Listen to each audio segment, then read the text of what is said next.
Hello everybody. So today I'm gonna talk about a girl in a grand view garden. Her name is Tanchun, the girl who kept the state inside her bedroom. Tanchun and the ambitions that had nowhere to go. Born a girl, built like a minister. If you want to understand her, don't begin with her family scandal. Begin with her room, because her room gave away the secret before she sees a word. In a house full of delicate chambers, her space is almost shocking. Three rooms opened into one. No soft little partition trying to make a girl smaller. A huge marble topped desk. Calligraphy everywhere. Inkstones stacked up. Brushes rising from container like a small forest. A large painting. Characters by Yan Zhenqing. A bronze vessel on a desk. A gray ceramic dish filled with yellow Buddha's hand fruit. This is not a bedroom. It's a cabinet office that accidentally has curtains. It doesn't whisper, please choose me. It says, bring me the documents. This is Tanchun's first rebellion. Not a speech, but a room. She can't enter the public world. So she built a public mind inside a private space. Her aesthetics is not pretty, it's jurisdiction.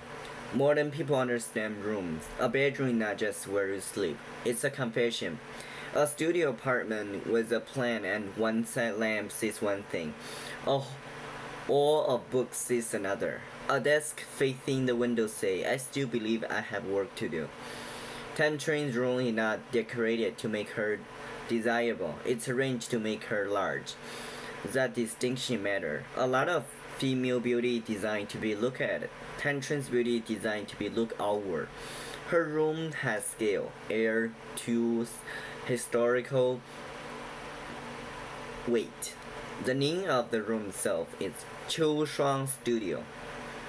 Its autumn clarity already feel like different from spring softness. Autumn is not flirtation, autumn is edge, clearness, judgment, a season where excess falls away and structure appears. She is not warm in the easy way. She is clear, and clarity can feel cold to people who benefited from confusion. She is the first girl in the garden who thinks like an adult. The garden lets young people become poets. They hear loss before anyone else. Xiang Yun wants dignity through giving. Xiang Ling learns to see the world in her own words. But Tanchun is different. She looks at the paradise and asks the least romantic question possible. Who is maintaining this? Everyone else sees flower. Tanchun sees a spreadsheet with petals. Everyone sees the garden. Tanchun sees payroll, procurement, maintenance, waste, responsibility, incentives, and the dangerous sentence. We have always done it this way. She is not less poetic because she thinks like this. She is more terrifying because she knows the beauty without administration becomes rot with good lighting. A garden doesn't survive because people love flowers. It survives because someone knows who water them, who pay for tools, who prevent theft, who repair the walls, who keep the servant from being exploited and the accounts from being stupid. Tanchun doesn't merely enjoy the garden, she tries to make the garden answerable to reality. The first episode asks why could they not keep this beautiful place? Tanchun's answer is because nobody had built a system worth of its beauty. Face powder is where the empire lives. This comes the scene that makes Tanchun great. She is temporarily helping manage the household. And the first scandal she uncovers is not dramatic. It's not murder, adultery, it's cosmetics. face powder, hair oil. The girl already received monthly allowances. The maids receive money too. But the household is still separately paying for cosmetic supplies. The supplies are late. The quality is bad. So people buy their own anyway. In other words, the house pays twice, receive once, and call it tradition. This is Tanchun genius. She understands that collapse rarely begins with thunder. It began with small accounts nobody wants to read. A little waste here, a little duplicate spending there. A manager who say this is how it has always been done. A servant who knows nobody will check. A rich family too proud to admit that routine has become decay. Tanchun found a dynasty units in a makeup budget. This is not petty, this is governance. Because a budget is not just number, a budget tells you what a society notices, what it ignores, who benefits, and who pays, who has enough power to make waste look normal. This is why she feels so modern. Anyone who has worked in an office, non-profit, restaurant, or business project knows this woman. The person who opened the file everyone awaited and said, why are we paying for this twice? Half the room hates her immediately. The other half secretly thanks God she exists. This is Confucianism with teeth. There is a famous Confucian sequence: cultivate the self, regulate the family, govern the state, and bring peace to the world. So first self, family, state, and world. To Western viewer, family regulation sounds domestic, maybe even boring. But in Chinese, so the family is not merely private. It's the first political structure, the place where hierarchy is nerd, where resources are distributed, where duty becomes daily life, where names decide obligation, where care and control become impossible to separate. This is why Tanchun is so important. She embodied the bridge between family and the state. She understands household management as public order in miniature. When she reformed cosmetic spending, she's not being cheap. She's asking, can a house still be moral when daily habits are dishonest? When she checks out president, she's not being killed. She's asking, can affection override rule every time someone cries? When she reformed the garden, she's not merely saving money. She's asking, can beauty survive without responsibility? This is Chinese depth behind her. She's not a strong woman floating in a vacuum, inspirational fog. She's a Confucian statesman born into a woman room. The Confucian ladder moves outward, self, family, state, work. For men, family management can become training for public office. For Tanchun, the ladder turns into a wall. She reached family management. She proves she can do it. Then history says stop there. Her garden reform is her true poem. Tanchun's most beautiful poem not writing on paper. It's a management plan. She looks at garden and say essentially the place is being wasted.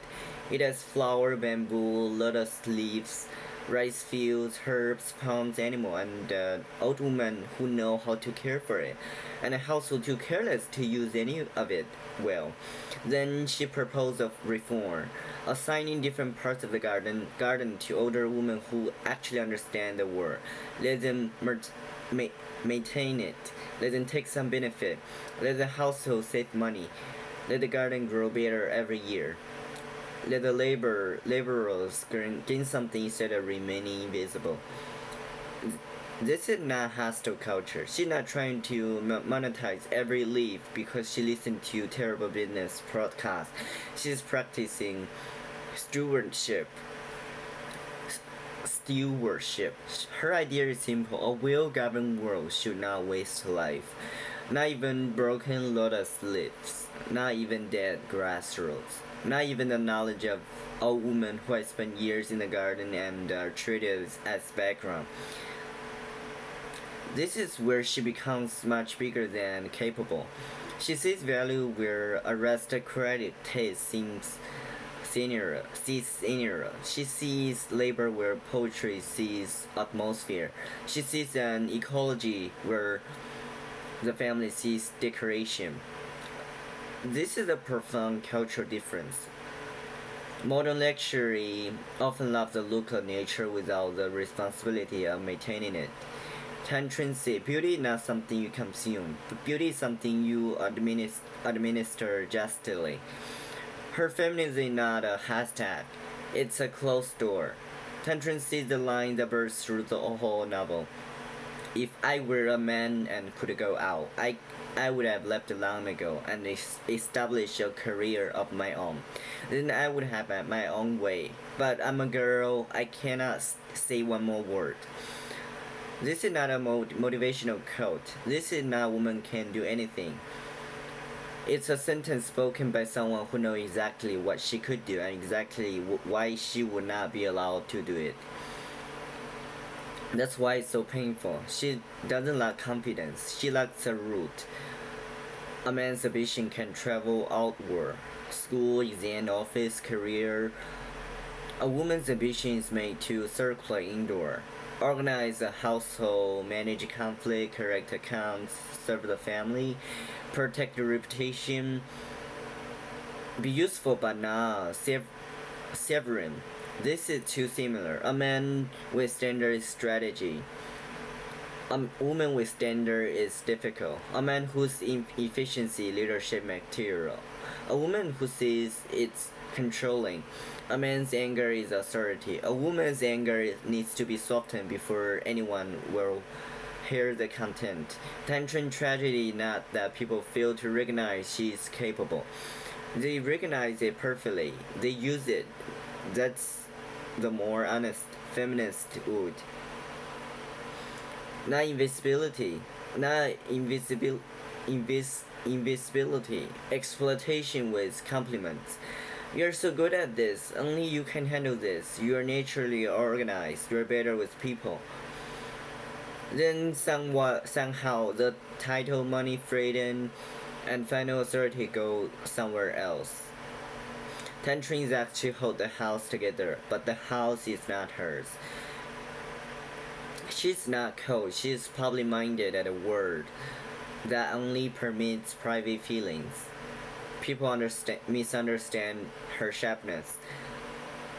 They think she is too proud, too severe, too eager to separate herself from mess, but her real loyalty is not to comfort, it's to order.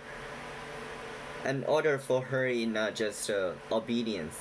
Order is what prevents the powerful from making exception whenever they feel like it. Order is what keeps accounts from being manipulated. It's what makes servants know who is responsible. Order is what prevents a beautiful place from being eaten by everyone's small convenience. That's why she seemed hard.